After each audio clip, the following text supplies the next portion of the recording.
আচ্ছা ধরো তোমার কাছে প্রচুর ব্ল্যাক মানি আছে, তুমি এটাকে কিভাবে লুকাবে? আমি আজ একটা পদ্ধতি শেখাই।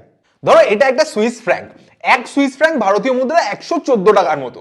এবার এদের হাইয়েস্ট নোট হয় 1000 ফ্র্যাঙ্কের, মানে একটা নোটের মূল্য 1,14,000 মতো। এবার ধরো ইন্ডিয়ায় দাঁড়িয়ে তোমার কাছে 1 কোটি টাকার ক্যাশ আছে, সেটা রাখতে মিনিমাম তোমার কাছে এত বড় একটা ট্রলি লাগবে।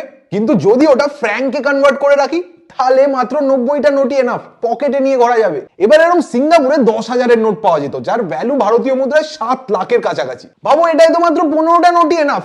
ইস, পার্থদা যদি জানতো। ছলো ছলো নয়নে।